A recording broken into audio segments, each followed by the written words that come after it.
We had gone from like 0 to a million ARR in 8 months. So it was a wild ride. A lot of this was my co-founder and I together as a team. Even though she's our CTO, she's actually involved in sales. Although you think that you created this collaboration deck for this one person, you have now a job to go figure out the next 3 individuals who are part of that buying team, what their collaboration deck is. I actually created my own GPTs. You can actually have it help you create proposals and rethink pricing strategy and ask it to position things to different stakeholders, right? I was talking about the collaborative deck for 4 different people. I can put the input in and have it help me guess kind of accurately what the other folks might be thinking about. But it has helped save time, but really it's helped me elevate and think outside the box. There are a few kind of moments in my life, I think, that come to mind. And actually, some of them I haven't really shared publicly. So I'm happy to open up with you about it. I was very diverse for my community at my school, and I was bullied quite a bit. I think I was involved in every single club my junior year. And my mom picked me up from school and she was like, let's practice saying no. And I was like, what? I went through my own medical journey and experience at the age of 22 with cancer. What do I want for my life? Because at the age of 22, you never really think about death. Ava, you're one of the most hardworking, diligent, say what you'll do and do what you say founders I've ever had the pleasure of working with and knowing. What's your secret? Well, first of all, that means a lot coming from you because there's so many things to do when you're a founder. I think what my secret is truly commitment, putting my whole heart into everything I do. And I think in some ways it's actually been kind of a big opportunity for me to learn because I need to be much more careful in what I say I'm going to do, right? Like I can't do everything. And so practicing and thoughtfully and being intentional about saying yes to things and also saying no to things effectively. So that's been actually something I've been working on is effectively saying no. Yeah, I've always noticed your great boundaries. I'll schedule an hour by default and you'll come back with like a half an hour or 45 minutes. And I always aim to, when I work with people, to over deliver, and I'm just like, it might take longer, but you were just always very boundaried, and I could tell that, you know, when you were with me, you were totally with me, and when you left to the next thing, you'd be totally with them. It's something I super admire and tried to be a little bit more like. Thank you. That means a lot. Has it always been easy to have such boundaries? No, and it has not been so easy. I remember when I was in high school, I think I was involved in every single club my junior year. And my mom was like, she picked me up from school and she was like, let's practice saying no. And I was like, what? She was like, say no. And I was like, no. And she's like, Wava, will you do this? And I was like, no. And so we just actually out loud in the car started to say no. And so I think that it hasn't been ingrained in me because my mom is also a very yes woman. She's a nuclear engineer and just very, strong and very active in the work that she does. And so always the answer yes always seemed like it was right. So it hasn't always come easily to me. But I'd be curious to hear about your experience, how you've learned to maybe say no. Wow. Um, Wait, I will put that to the side for a second. And like Yes. a great you're a great founder, but in my eyes, you're a great sales founder, and throwing back the question to me as I'm interviewing you is such a good skill that I think that you have. Um, so your mom was like, maybe one of your first mentors and definitely your first executive coach? Absolutely. Yes. I find it so touching that your mom, while she also said yes a lot, and that was like the role model, she saw the importance of saying no, and that she made sure that she passed on to you better better habits, better decision-making skills in this kind of area. When you said that to me, my heart just almost bursted open. That seemed like such a self-aware and selfless act of a mother in that moment that was so pivotal for you. Absolutely. And there's been so many moments where even I remember I was definitely a nerd in high school. And my mom was like, you need to just go have fun. C's get degrees, like, and I think that, it's important to understand, okay, what is the amount of effort that I need to put into this to do well, to make an impact, right? Because, the perfectionist notion of like, this has to be the best deck or the best thing. Well, and you need to deploy. And if you deploy, before when, you think it's great, then it's too late, they say. So I do think that, that kind of mentality is something obviously as a kid, when you hear advice from your parents, you're like, yeah, whatever. But now that I'm older, I feel like I can really appreciate it even more. Do you remember in the moment when she's like, "Say no, say no." Was it like a Jerry Maguire moment? Like, "Show me the money, show me the money." Yeah, I And what was was you thinking? I was like, "Mom, you're being ridiculous," just like as most, like, high school kids and teenagers would be. And I was like, "I know I felt like I can say no. Like, why are you even, like, pushing me to say no?" But then I, really did realize I had this need of wanting to be involved in everything, almost like this, like, fear of missing out, potentially. That's maybe what was happening, but I felt like I could, and I wanted to be a part of everything. But it takes that toll on how much you can, be present for so many activities and actually be effective at what you do. Got it. That's good. That's good. So, my challenge of saying no, um, comes from wanting to be really liked, and for some reason, thinking that I need to give 10x before I can get anything. Thinking I need to give 10x before I feel truly connected, and having a great fear of um, not having given 10x if I ever do have a need.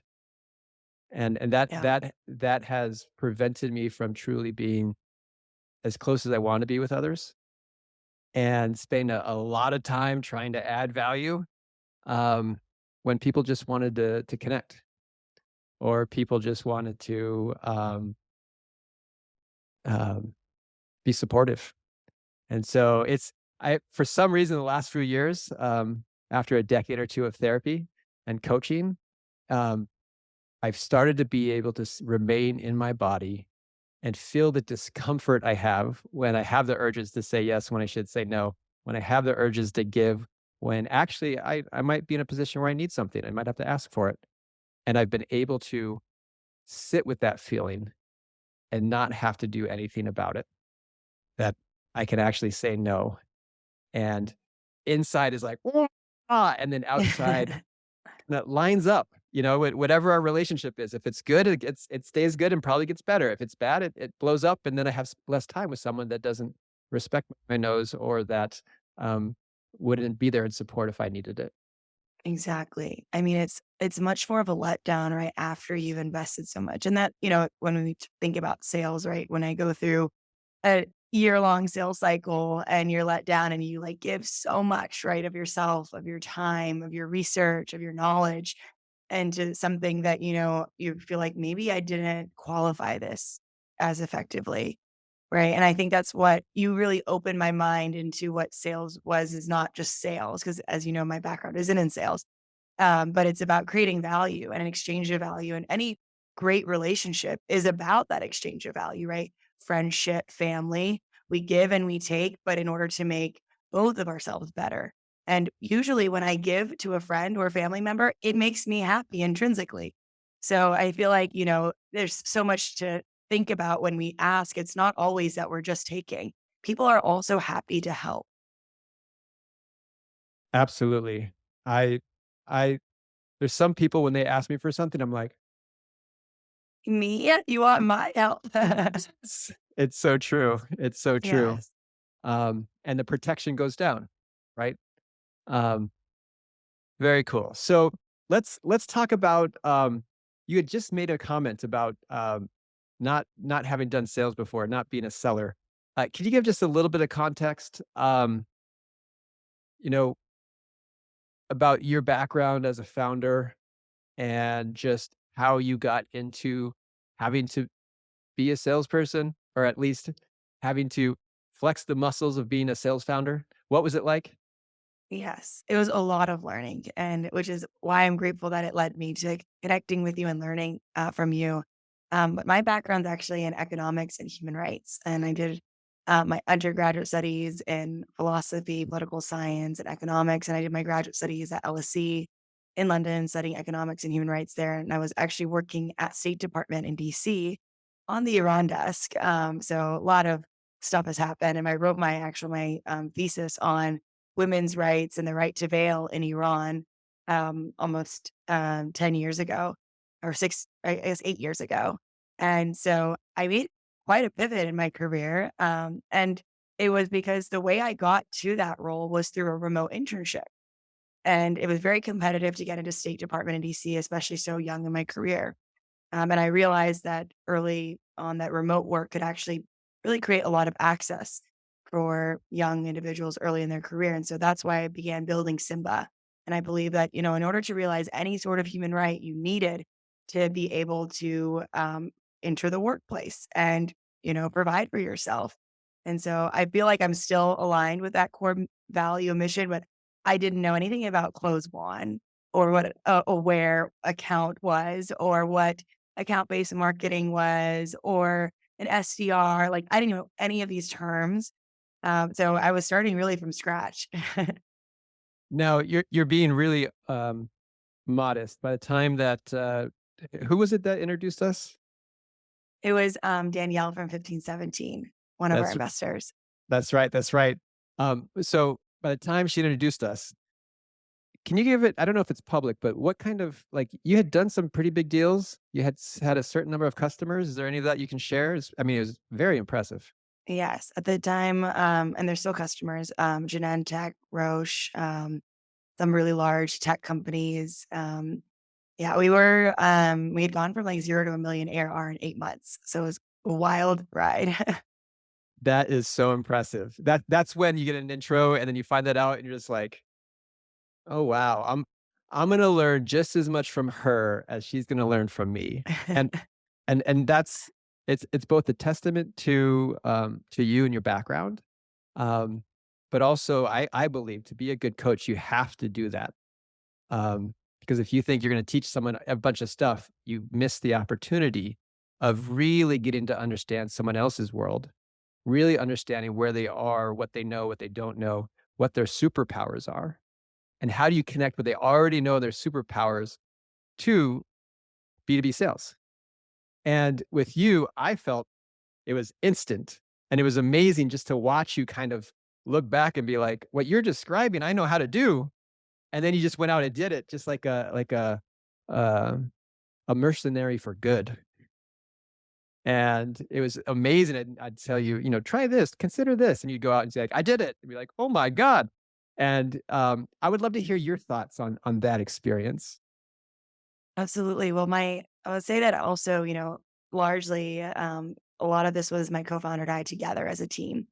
So she's brilliant and she's even though she's our CTO, she's actually involved in sales very and we're very much a team in this whole process together.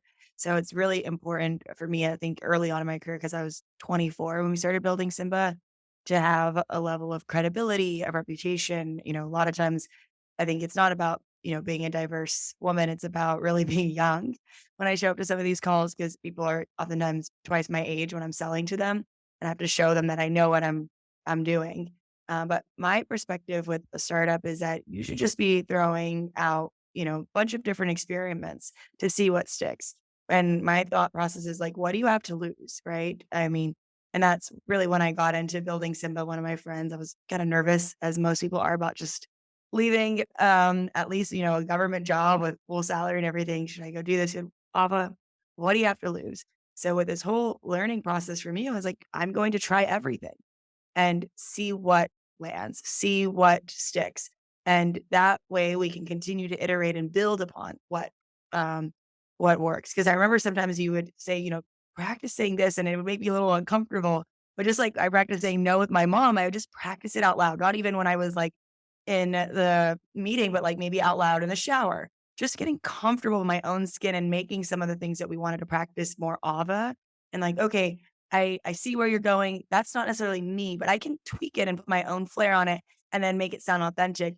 But I ultimately understand that, the goal is that we want to understand what are their underlying problems or, who might be a blocker for this opportunity so we could kind of uncover all of the details like a little detective, but one that is kind of not so intense, more that one is who is their friend, helping them solve their mystery.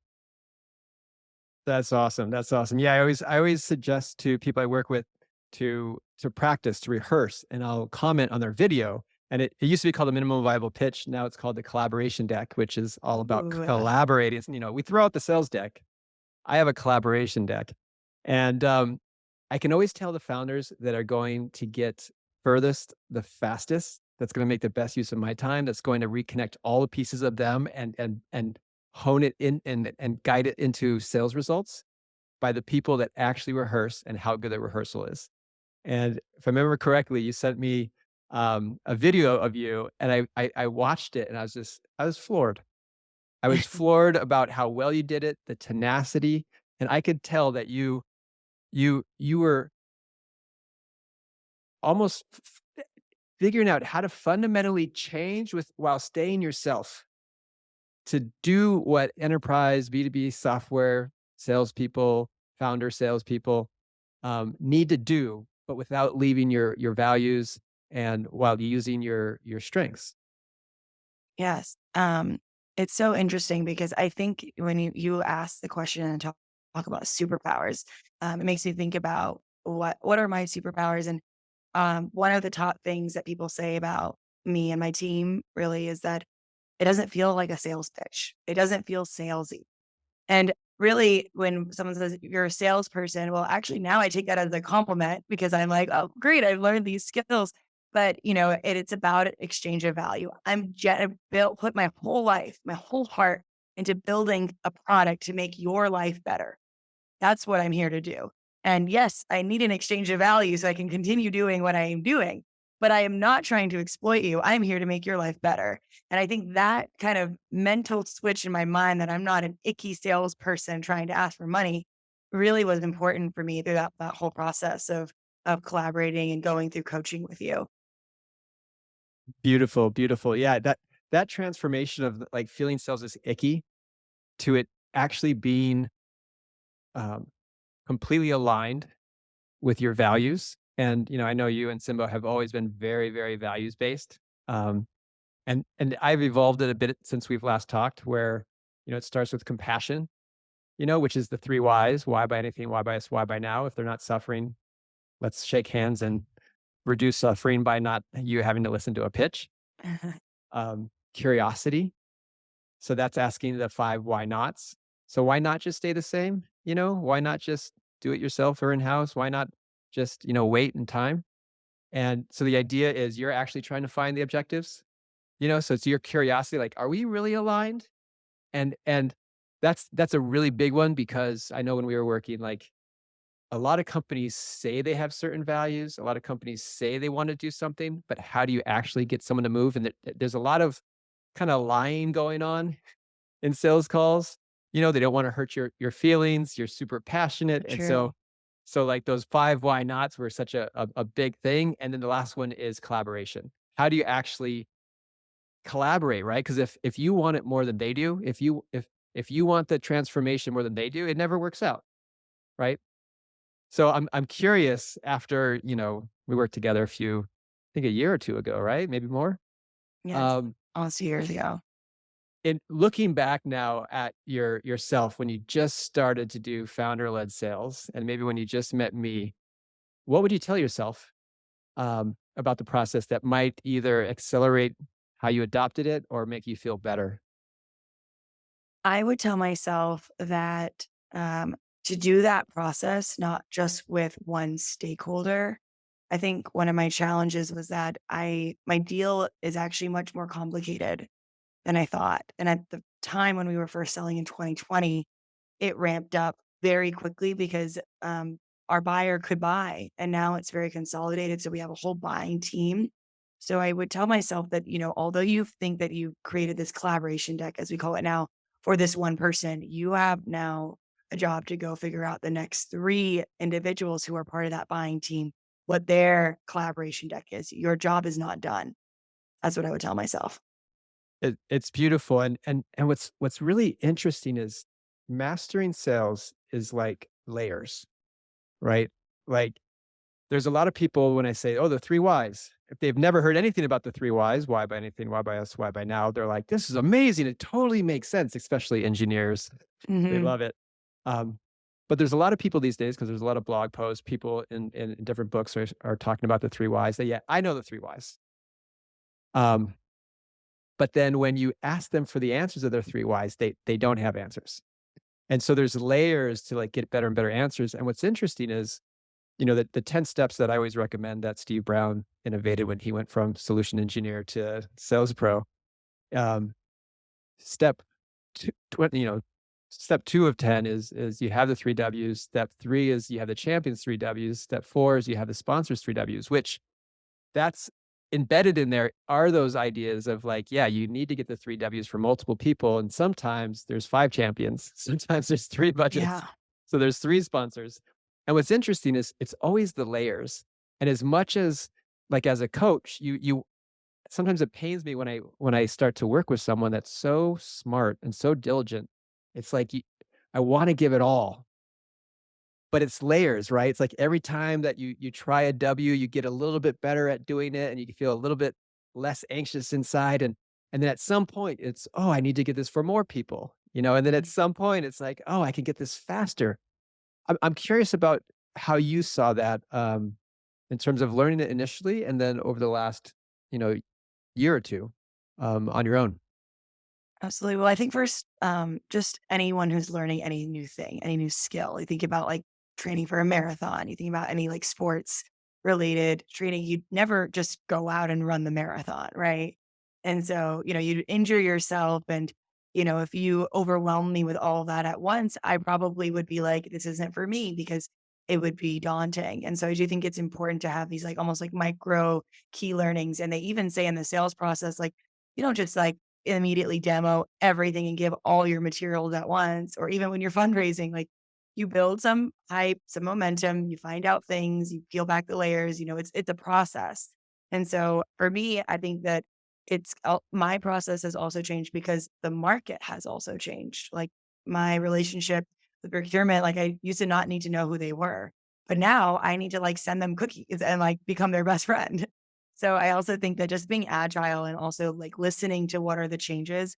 And also, I sold a lot to tech companies before, and Simba being a solution that we sell to HR, about 38% of our customers were impacted by layoffs. So it was a very clear notion. Okay, I have to change to a different market. Well, different market, different structure, different sales process, different insights, different research. So I needed to learn all of that. So I think there's so many kind of components within that, but just really being agile, being ready to learn, and kind of having that beginner's mindset through it all was really important. Spoken like a true founder. Beginner's mindset. It's, I've learned every time well, when I say I learned, my mentor, my Series A, of my first company started, um, he told me that every time you double in revenue or double in headcount, all your systems break, right? And so some people think, okay, I learned sales. All right, I'm good. But as soon as they go through growth, all their systems break and they have to relearn it now at a deeper level, or they have to relearn all the variables that they thought were all solid. They thought they had product market fit. And then the market changes, or now they grow and now they're over a certain budget level. And now there's a whole new process. And so that's the thing that I always am surprised about how a lot of people don't predict that, but it happens over and over and over again. Yeah. I mean, I feel like it's hard to predict though. How do you know how the market's going to change, or how do you know what systems are going to break and why? I think it's important just to be agile and scrappy, to be like, okay, systems can break, but we know how we can work on fixing them, and we know when we think they're broken, right? At least being like, when this starts to happen, we have things in place to kind of notice that, there's something in the funnel that's leaking, or there's something here. So we can quickly respond rather than being like, at the end of the year, why are we facing this problem, or why did this not happen? It can be very, iterative and, I think responsive. What you're describing right now is just a perfect display of grit that you need as a founder, and if you're doing founder-led sales, you need it times 10. Oh my Um, gosh, yes. what where did this come from? Like, and oftentimes I'll kind of give a little bit more context. I always believe that every superpower we have, there's some kind of like super moment, hard, challenging moment back in our childhood or something where a seed was planted and we needed to water that and grow it, so that no matter how bad something was, you have this superpower that counteracts it. I'm curious, is there anything from your background that sticks out to you in the context of the kind of grit? I mean, I would put you in the top 1%. You know, a lot of founders out there, you know, never sell $1 million of software. They never raise venture capital. They never have the kind of go to market that you have. I mean, I get tired when I see your LinkedIn posts. You know, you're at this conference, you're talking to these people, you're doing a super high, you know, intensity podcast. Not this one. We're kind of relaxed. Um, yeah. What comes to mind? There are a few kind of moments in my life, I think, that come to mind, and actually some of them I haven't really shared publicly, so I'm happy to open up with you about it, but, I think, just very young in my career, um, growing up in Texas, I was probably I was very diverse for my community at my school, and I was bullied quite a bit, and I think that I had such a strong, stable home and family and love that I was able to kind of grow stronger because of it and really want to make people feel better and make people, never feel like that. Because I really was I went through a hard time in elementary and middle school. I would say after that, high school, I went to a very nerdy high school and I was like an all-star. So I shined. Fast forward, I think that, I went through my own medical journey and experience at the age of 22 with cancer, and that moment really made me through and really think through what do I want for my life, because at the age of 22, you never really think about death. You never really you think you're able to do everything. I was very active. I, like, worked out at least once or maybe even twice a day, yoga and, like, HIIT workouts, eating fairly healthy, on the weekdays, and then obviously going out with friends on the weekends, living in DC, so I had a really fun, great life, and that was a moment where I had to all of a sudden really rethink, what do I want my life to look like if maybe time is shorter than it could be? And so that has really helped me break through and push and, crazy around that same period after I finished all my treatment, I met my fiancé, who I actually met on Bourbon Street because my co-founder dared me to go up to him, and, there's these crazy things, like, I would have never done, like, just leave my company and just work on a startup, meet, my future husband walking on the street, like, just crazy kind of moments where I would say yes to things and think, "What is the worst thing that can happen?" Because I've been through something horrible that I thought I might not get through the other side, so that was a really pivotal moment in my journey that I think has been powerful for how I am intentional with my time with people, how I can be very present because you just never know. And so I think I make every effort to do that with everything I do now. Oh, wow. Thank you for sharing that. That's first of all, I'm so thankful that your medical journey has led you here, and yeah, that's a very challenging one. Um, do you remember your thought process of what did you when you looked at your life and it's like, how do I want to do this? Like, what was the thought process there? So part of my treatment, I had to be quarantined. And at the time, like no one really used the word quarantine. This was before COVID. And so I guess I watched all of Game of Thrones all at once.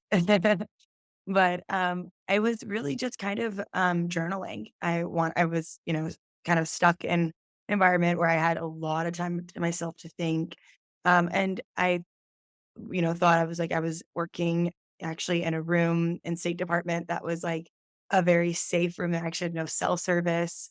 I was supposed to put my phone in like a box before I walked into my office. So I was kind of disconnected. And I thought if I wanted to make an impact, I'd have to be here maybe for 15 or 20 years. Right now, I'm writing briefs, even with a master's degree. And so I thought that, really had worked on Simba as an action project with late Congressman John Lewis, I thought, I think I can do it. I think I should just put my name in there and just try and give it a year. And I talked to my parents about it, and they were fully, fully supportive about it. And that was kind of the moment where I was like, I'm going to give it a shot, because I needed to go through a lot of medical treatment and therapy. So I took like a leave from work. And so it was kind of a natural opportunity for me to just fully send it. That's beautiful. So you were like, the path I'm on right now isn't totally utilizing me and I want to go for it. Exactly. I love that way you framed it, but that's how I felt too. I was like, I don't feel like I'm living to my potential. It's beautiful. And what was it about what you reached out for that was more aligned with your potential? I wanted to like make an impact. And I felt that there was so much bureaucracy in the public sector, which I say that, but I really want great people to go into government.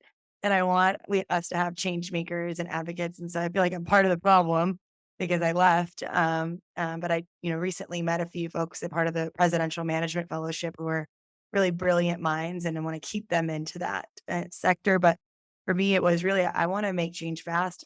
And with a startup, you don't have to ask for permission from anyone. You just do, you just go. And I feel like a day in a startup is a year at most companies. So that's what I really wanted to do. That's so awesome. Now the tougher question. So it sounds like in that moment you had like the first principle of like life is short. I don't want to waste time, which is the same thing in sales. Don't waste time. What's my potential? Let me be more aligned with that. Um, did any last principles come up? Meaning, either they were there before and they just got expressed, or it did it create any patterns of thought, emotions, sensations that actually started to take away from you to be present, take away from you to reach for your full potential? Um, Can you elaborate just a little bit more on that? yeah. So I don't know if we talked about the concept of last principles, have we? I know we talked about first principles, and maybe I'm Yeah. confusing. Yeah. No, so this is really good. This is juicy. Yeah, we haven't worked with each other for a while. So first principles is like proactive thinking, right? It's very Hmm. structured thinking that you get to the ground truths, and then based on the ground truths, you can most efficiently come up with novel solutions, right? And you can navigate with reality. You're open, you're compassionate, curious, you're collaborative, you have access to your resources, you see all the options that are available to you, right? It's like a founder just creating something out of nothing. But there's what we call the range of reality where we stop, like reality is a little bit too much for us. We're a little bit overwhelmed, or we're fear that it's about to get too overwhelming. So we start to shut, right? We were open, fully resourced, but we start to close ourselves to what's happening emotionally, psychologically, mentally, physically. And instead of these like thriving characteristics, these proactive first principles, we start to react, Hmm. right? We start to close to our resources. We don't see all the options on the table. We can't say our truth. We can't respond with an open mind. We have to attack. We're Yes. not yes, and so that's where last principles are kind of like oftentimes come from these often unconscious self-limiting beliefs. Like, I'm not safe if I feel this way. I'm, you know, and then it overtakes the first principle. So like in Hmm. sales, in a growth moment, it's like go in there and get the answer to the three whys from not just the person you're talking to, but for a champion and a sponsor and make sure that there isn't more of them. And if there is, get them for all of them. And you go, great. And you go into a meeting and you see that moment where you need to ask the question and you don't. That's like a growth moment where it's like whatever was happening internally, your proactive plan goes out the window and something else comes where it's like, I don't want to upset them because they're going to say no or leave. Right. Oh, something bad's going to happen. So I'm just going to not do anything. Oh, S- yes. I totally get what you're saying about these last principles now. Um, but I would say that, it didn't happen for me in the process of creating the company and doing I feel like And whenever I speak to founders who are, like, in that phase, I'm like, "That's the honeymoon phase." Like, you're so excited, like, you feel like you can save the world and change everything, and, like, things are gonna get real, real, like, really soon. It's gonna be rough, but I don't obviously scare them. Actually, when founders come to me with an idea before they're going to create the company, I do scare them because I think if they're crazy enough to do it, then they'll do it. But for me, these moments of last principles really happened kind of in that messy middle section. At the beginning, we were taking off, like people were buying and things were going well. But then when things started to get a little more challenging, procurement started to get more a little tough. I know that there was this kind of notion that like you had told me about founder, like happy ears. And I know I have that to this day. It's like I would rather not directly ask, like, "Can you buy this?" For fear of saying no, because I wanna keep this deal alive, which is horrible, right? It's wasting my time, their time, and it's, like, just clouding my judgment of thinking that this deal is gonna even happen. I think that those moments have happened for me actually later on because I've have way more at stake now. I have employees. I have customers who are using my platform. I have a commitment to my investors. And I have now invested so much time here. So I have a lot more to lose. So I feel like these last principles really come into play for me when I have so much on the table that I can make maybe a reactive response because I care so much or there's so much going on.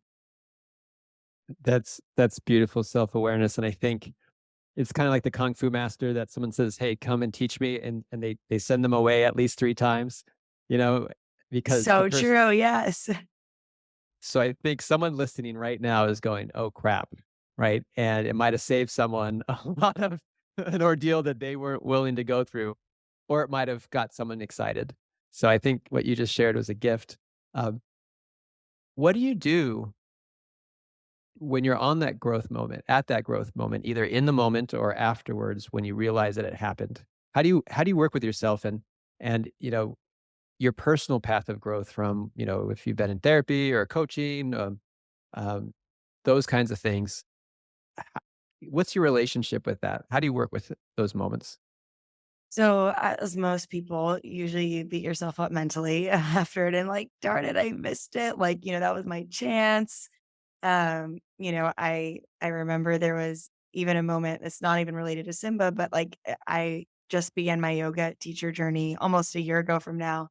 And my first class was just put on the schedule. And so I didn't tell any of my friends because I didn't want anyone to come. I was very nervous. And no one showed up because no one knew it was on the schedule. It was new, a brand new class that they were teaching. And so one of the teachers said, "Oh, if you want, we can go through your whole sequence together and I can be your student, or you can go home and you'll still get paid." And I would like froze for a second and I said, "Oh, okay, I'll go home and get paid," in my head. I was like, I have so much work to do at Simba. I was like, I went home and get paid. And then I told my fiance about what happened, that no one showed up. I was so embarrassed. And he was like, "I'm so surprised that you didn't take her up on that." And I was like, "What do you mean?" He's like, "That's a dream opportunity to do one-on-one with a teacher. And knowing you would never say no to that." And I thought to my head, "Oh my God, you're so right." Like I was so nervous in the moment. I was so embarrassed that no one showed up. I let my ego and everything get in the way from like a dream learning opportunity. And so I thought through it. I told myself I'm never gonna let myself do that again. I even told the teacher afterwards, we talked about it, and she's like, "I totally understand. No worries." And you get over it. But there's so many moments like that where I feel like, with my co-founder, if it's a very serious deal where I didn't ask the question as clearly or as, effectively as I wanted to, we talk about it afterwards and I think through it. So I try to have at least a coach or someone who was in it with me talk through it and really learn from it because it's okay that I didn't do it at that time, but I'm not going to let it happen again. And I'm going to do my best to take advantage of those opportunities. That's so good. I could feel that in your heart. I could feel the different parts of you, the one that's like, "I'm so busy," the one I'm so there's shame and this and that, and then the, "Wait a minute, we wanna learn everything, and this is such an Yeah. opportunity." And then feeling even more shame for not taking on the opportunity. And I was like, oh, I felt horrible. But, time goes on and it's fine, and every time I look back at those situations where I felt so horrible, I'm like, "Oh, it's okay, Ava." Like, when you're in the moment, it's like, "Oh my god, this is everything, and this is the worst moment ever." And the other thing that I noticed was you really surround yourself with great people that are good mirrors that see you and your essence and point out when maybe you're not aligned or maybe you have a last principle acting for you. You know, Yeah. your fiance, your co-founder. That's beautiful, and that tells me something about your leadership style at work and in your personal life.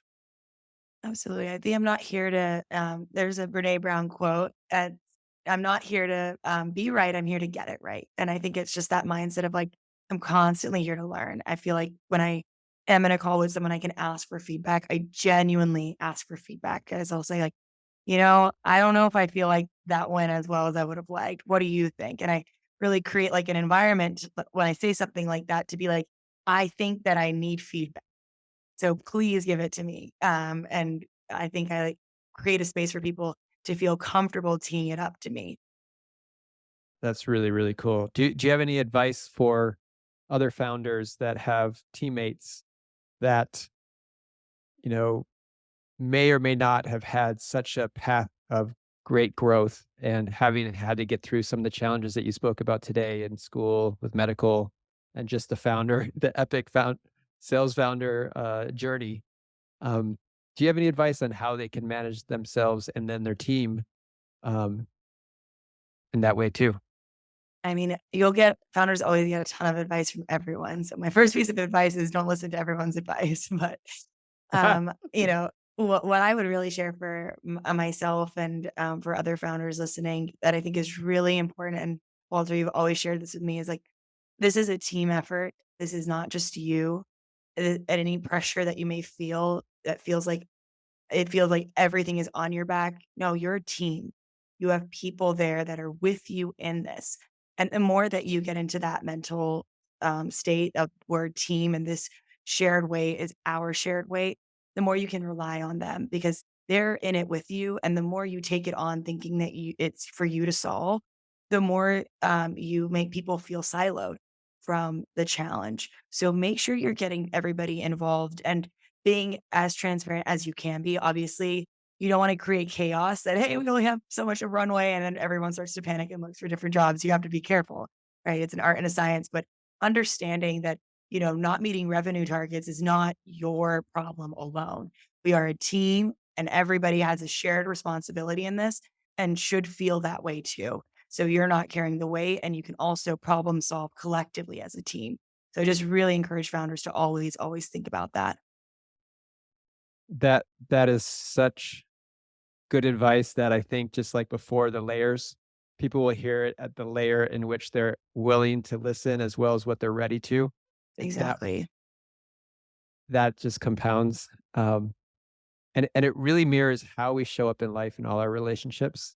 You know, when someone has a superpower you have, which is like kick ass, full of potential, carpe diem, the last principles can be like, well, it's up to me and I can't let people down and it's easier for me to do it. And it's such a beautiful dance I see founders. The thing that got them to found a company, to get investors that want to invest in them, they have to make that shift when they start to have a team. And if they don't, it can rip them apart and it will definitely rip their venture apart.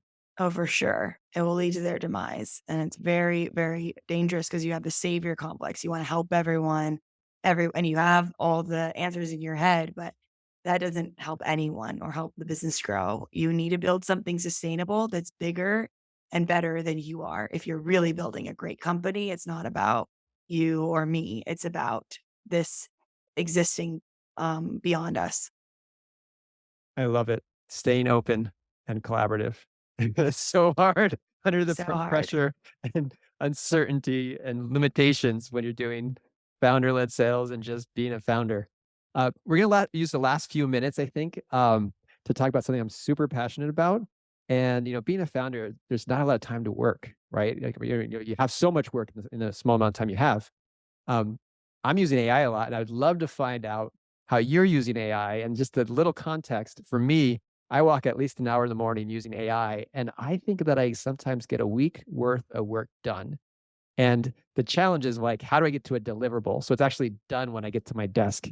And so that's the challenge I have with myself, coming up with new workflows, new ways of working.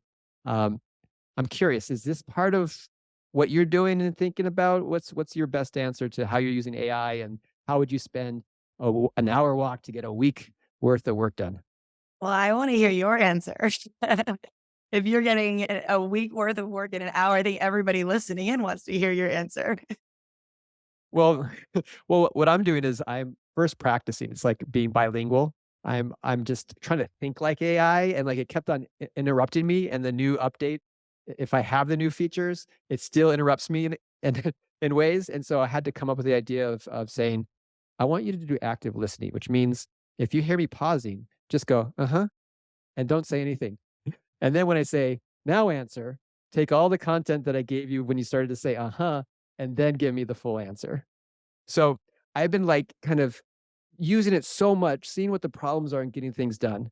And then I've also been playing with custom chat GBTs. So like instead of having to set a completely new context every time, I'll have a long conversation and then I'll be like, how do I turn this into a custom chat GBT so they can then work on new ideas with the benefit of all of that structured work that I did to come up with the output that I'm looking for, the deliverable. Okay. We're running low on time. How about you? Yes.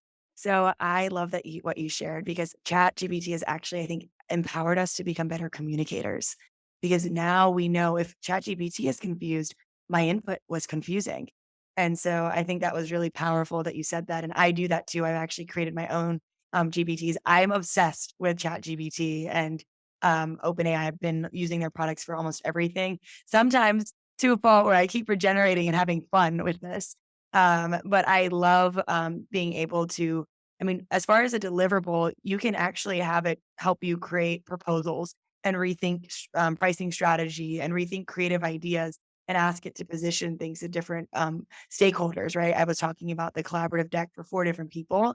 I can put the input in and have it help me guess kind of pretty accurately what the other folks might be thinking about and put in their personas. So I spend a lot of time on it more in the evenings rather than in the mornings because it's where I personally go into my higher level thinking is after my day of calls is that's where I spend time thinking through it. But it has helped save time, but really it's helped me elevate and think outside the box and think about things I haven't maybe considered before. So that's how I like to use it. And I highly recommend that founders should be using it regularly. Awesome. I know you have another meeting. Any final, was there a question left unanswered or a statement you want to say? What's your hopes, dreams, and prayers for this AI world and founders that are swimming as fast as they can in it? I think that I'm excited. I think it's a whole new really moment in our history. I think it should be used carefully. I think it should, and by that that means get your hands dirty and roll up your sleeves and play with it. Learn about it and don't fear it. And really encourage you to think always, how can I use ChatGPT for this? How can I run this more effectively? How can I be creative and think outside the box? So just really constantly pushing that essence of curiosity in the work you do. It's not just within sales, it's within product and it's within driving value for your customers. And what I would say is thank you so much, Walter, for having me on board for this podcast. I could talk to you for hours. And I really love the work that you're doing. I'm very excited for all the founders that get to work with you too. Thank you so much. I felt my heart on fire the whole time. You're such a passionate leader, a good force in the world. And thank you so much for being here with us. I'm going to try to get you on another podcast to talk AI. We're out of time. Yes. Thank you so much, Ava. Thank you so much, Walter. I'll see you later. Bye. Bye.